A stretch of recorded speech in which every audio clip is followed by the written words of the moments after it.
राजधानी दिल्ली में वेतन नहीं मिलने से नाराज एमसीडी के कर्मचारी बेमियादी हड़ताल पर हैं। हड़ताल का आज 8वां दिन है। वहीं इस बीच NH24 पर एमसीडी कर्मचारियों ने मार्च निकाला, जिसकी वजह से दिल्ली में इस वक्त भीषण जाम की भी स्थिति बनी हुई है। इधर इस मसले पर अब से कुछ ही देर दिल्ली के उपराज्यपाल नजीब जंग गृहमंत्री राजनाथ सिंह से मिलेंगे। बता दें राजधानी दिल्ली में वेतन नहीं मिलने से नाराज एमसीडी के कर्मचारी बेमियादी हड़ताल पर हैं। दिल्ली की कई जगहों पर कूड़े का अंबार लगा हुआ है। केजरीवाल सरकार और दिल्ली नगर निगम के बीच चल रही रस्साकशी में 1.5 लाख कर्मचारी हड़ताल पर हैं, जिससे ना तो स्कूलों में पढ़ाई हो पा रही है और ना सड़कों पर सफाई कर्मचारियों के अलावा एमसीडी स्कूल के टीचर भी बेमियादी हड़ताल पर हैं।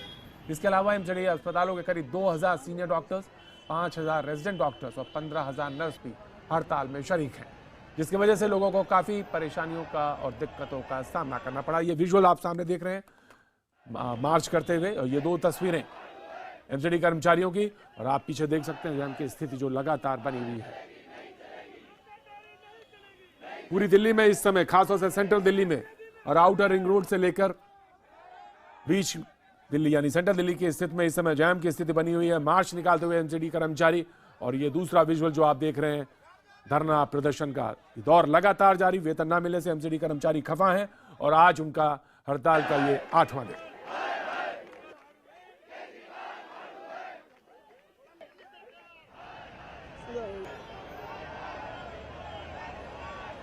मार्च निकालते हुए, और इसकी वजह से ये आप पीछे देख सकते हैं बसेस, कार का एक जखीरा, जाम का स्थिति बनी हुई सेंट्रल दिल्ली की स्थिति है, और आउटर रिंग रोड और रिंग रोड पर स्थिति यही कमोवेश बनी हुई है जाम, जिससे कि ट्रैफिक धीरे धीरे चलता हुआ।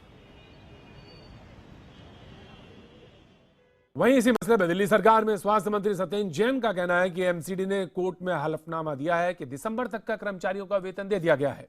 सत्येंद्र के मुताबिक जनवरी का वेतन फरवरी में आता है, उससे पहले हड़ताल कर दी गई। बीजेपी और मेयर ये हड़ताल करवा रहे हैं। सत्येंद्र जैन से बात की हमारे सहयोगी रवि सिंह ने। दिल्ली में एमसीडी कर्मचारी पिछले 8 दिन से हड़ताल पर हैं। हमारे साथ में दिल्ली के स्वास्थ्य और पीडब्ल्यूडी मंत्री सत्येंद्र जैन जी है। सत्येंद्र जी बताइए कि 8 दिन जो 8वां दिन आज एमसीडी कर्मचारियों की हड़ताल का, खास करके जो स्वास्थ्य विभाग भी है, दिल्ली के एमसीडी के जो हॉस्पिटल हैं वो भी काफ़ी ज़्यादा प्रभावित हैं। दिल्ली सरकार इस बारे में क्या स्टेप उठाने जा रही है? देखिएगा, हॉस्पिटल्स का मुझे पता लगा है कल से उन्होंने स्ट्राइक की है। हमने संडे को ही मीटिंग करके सारे इंतजामात कर लिए थे, और इस टाइम मौसम की वजह से बड़ा ठीक मौसम है। दिल्ली सरकार के अस्पतालों में बहुत सारे बेड्स खाली हैं। जिनको भी दिक्कत है वहाँ पे आ जाइए, हम उसकी पूरी सेवा करेंगे। साथ साथ मैं ये कहना चाहूँगा, जो भी कर्मचारी हैं उनको तनख्वाह मिलनी चाहिए, समय से मिलनी चाहिए। ये कॉरपोरेशन की जिम्मेदारी है कर्मचारियों को तनख्वाह देना, उसका हिसाब ठीक से रखना। दिल्ली सरकार ने जो पैसा दिया, जो लोगों ने, जनता ने टैक्स दिया, उस पैसे को ठीक से खर्च करना, एक एक पाई का हिसाब देना। वो हिसाब देने को तैयार नहीं, कहते हिसाब नहीं देंगे। ये तो बड़ी अजीब बात है। अच्छा, कोर्ट में एमसीडी ने कहा है कि दिसंबर तक का वेतन दिया जा चुका है, उसके बावजूद हड़ताल पर है। हाँ, ये समझ से बाहर है। एक तरफ कोर्ट में कहते हैं दिसंबर तक का वेतन दे चुके हैं, जनवरी का वेतन तो फरवरी में जाके मिलेगा ना। हाँ। और उससे पहले स्ट्राइक करा देते हैं। काउंसलर बढ़ चढ़ के स्ट्राइक में भाग ले रहे हैं, मेयर्स स्ट्राइक को प्रमोट कर रहे हैं, और जिन मेयर्स की ड्यूटी कॉर्पोरेशन चलाने की है वो स्ट्राइक करा रहे हैं। तो पूरी राजनीति खेल रहे हैं। इस राजनीति के अलावा कुछ नहीं है। सर, उनको बताना चाहिए, कर्मचारी को डराना नहीं चाहिए तनख्वाह नहीं मिलेगी। ये क्या मतलब होता है? आपको फ्यूचर में तनख्वाह नहीं मिलेगी, ये क्या मतलब है? आप उनको कहिए तनख्वाह जैसे पहले मिली थी आगे मिलेगी। अभी हाउस टैक्स मिलना चालू हो जाएगा ना इनको। जनवरी, फरवरी, मार्च में पूरे साल का हाउस टैक्स इकट्ठा करते हैं लोग। पूरे साल का जब हाउस टैक्स इकट्ठा होगा तनख्वाह आराम से मिलेगी। एमसीडी डॉक्टर्स एसोसिएशन ने भी लिखा है कि जिस तरीके की स्थिति है एमसीडी में, ऐसे में दिल्ली सरकार या केंद्र के अंदर जो है ये जो डिपार्टमेंट है एमसीडी हॉस्पिटल है वो आनी चाहिए। अभी मुझे बताया गया है, एक मीडिया ने बताया, और इसको देखते हैं। अगर उन्होंने कुछ लिखा है तो मेरे तक पहुंचा नहीं है। कोर्ट में भी वो लोग जा रहे हैं आज। ये आप ही मुझे जानकारी दे रहे हैं, तो इसको देखेंगे जो भी। दूसरी बात यह है कि ये जो मामला है, ये बताइए कि क्यों नहीं मेयर या फिर दिल्ली सरकार कोई मंत्री या डिप्टी सीएम एक साथ में क्यों ज्वाइंट प्रेस कॉन्फ्रेंस कर ले, जिससे कि स्थिति साफ हो जाए। पिछले 8 दिन से ये पूरा जो मामला है वो काफ़ी ज़्यादा असमंजस की स्थिति बनी हुई है। मेरा ज्वाइंट पीसी से सॉल्व हो जाएगा। सर, जो स्ट्राइक कर रहे हैं वो मेयर ही तो करा रहे हैं, मैं तो नहीं करा रहा, आप तो नहीं करा रहे। स्ट्राइक कराने वाले लोग बीजेपी के लोग हैं। देखिए, कॉरपोरेशन बीजेपी के हवाले है और केंद्र सरकार भी बीजेपी के हवाले है। डीडीए केंद्र के अंडर आती है। 1600 करोड़ रुपये डीडीए ने देना है कॉरपोरेशन का। 25,000 करोड़ रुपये उनके अकाउंट में कैश पड़ा हुआ है। 25,000 करोड़ रुपये दिल्ली के डेवलपमेंट के लिए है। 1600 करोड़ का हाउस टैक्स पे कर दे, झगड़ा ही खत्म हो जाएगा। एलजी साहब उसके चेयरमैन हैं, एलजी साहब बड़े आदमी हैं, वो 1600 करोड़ रुपये आज रिलीज करा दें, कुछ आगे का भी प्रॉब्लम खत्म हो अच्छा, जाएगी। आप स्वास्थ्य मंत्री हैं, क्योंकि एसेंशियल सर्विसेज में आती हैं स्वास्थ्य सेवाएं, क्या इस पे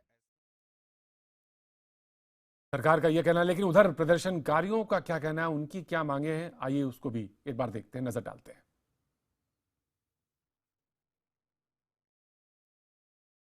मैं ईडीएमसी में एक सिस्टर हूँ। यहाँ हमारी हड़ताल को 8वां दिन है। आप सभी को जैसे आपके चैनल के माध्यम से बताना चाहती हूँ कि हमें 8 दिन स्ट्राइक तो हो गए, ना तो आम पार्टी वाले ना बीजेपी वाले हमारी कोई नहीं सुन रहा। आप सबको पता ही है कि हमारी हड़ताल को 8वां दिन है, उसके बावजूद हमें कोई सैलरी का आश्वासन कहीं से नहीं मिल रहा। हमारा घर चलाना हमारे लोग के लिए बहुत मुश्किल है। हम 12-15 किलोमीटर से दूर आ रहे हैं, 4 महीने से हम बिना तनख्वाह के कैसे गुजारा कर रहे हैं, हमें बहुत मुश्किल है। हमारे घर चलने मुश्किल है, हमारे बच्चों की फीस देनी मुश्किल हो रही है। जब एमसीडी एक थी तो बड़े अच्छे से चल रहा था सब कुछ, लेकिन उसके बाद ये जब से केजरीवाल आए हैं तब से भट्टा गोल कर दिया इन लोगों ने। ऐसी सरकारों को बिल्कुल जड़ से उखाड़ के फेंक दो। ये हमारी सिर्फ राजनीतिक रोटियां सेक रहे हैं हमारी तनख्वाहों पे, और इसके अलावा कुछ नहीं कर रहे हैं ये लोग। दिल्ली सरकार में स्वास्थ्य मंत्री सत्येंद्र जैन के घर के बाहर से हमारे साथ जुड़ रहे हैं हमारे सहयोगी रवि सिंह। रवि, हम आप ये जानना बेहद जरूरी, क्योंकि कुछ देर पहले आप बात भी कर रहे थे सत्येंद्र जैन साहब से। सवाल ये था कि अगर कोर्ट में ये बात है कि सैलरी दिसंबर तक मिली है, तो फिर ये अभी जो हम बाइट सुन रहे थे कि 4 महीने से सैलरी नहीं आ रही है, सड़कों पर लोग हैं, प्रोसेशन निकाल रहे हैं, ये आखिर मसला क्या? राजनीति का इसमें कितना फीसदी, कितने % है राजनीति?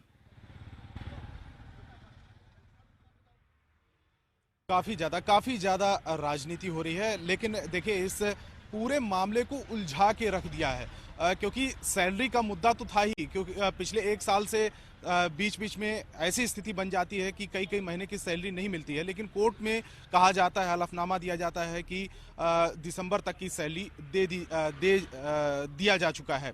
लेकिन इसके साथ में एरियर्स और दूसरी जो तमाम जो सुविधाएं, वो ये सफाई कर्मचारी इसी सैलरी की ही आड़ में मांग रहे हैं। फिलहाल इस समय मैं खड़ा हूँ सत्येंद्र जैन, जो हेल्थ मिनिस्टर हैं दिल्ली सरकार के, पीडब्ल्यूडी मंत्री हैं। आज उनके घर पर सफाई कर्मचारियों का जमावड़ा अभी शुरू होने वाला है। बैरिकेड दोनों तरफ से यहाँ पर लगा दिए जा चुके हैं और पुलिस डिप्लॉयमेंट भी यहाँ पर है। एमसीडी के जो सफाई कर्मचारी हैं वो अब से थोड़ी देर में यहाँ पर पहुँचने वाले हैं और यहाँ पर भी उनके घर का घेराव करने वाले हैं। जी, शुक्रिया। आप बने रहिए वहां पर, हम इस खबर पर लौटेंगे, क्योंकि बेहद अहम है। और खासतौर से दिल्ली में जिस तरह से सड़कों पर कूड़े का अंबार लगता जा रहा है और स्कूल में टीचर्स नहीं आ रहे हैं, ये एक गंभीर विषय है।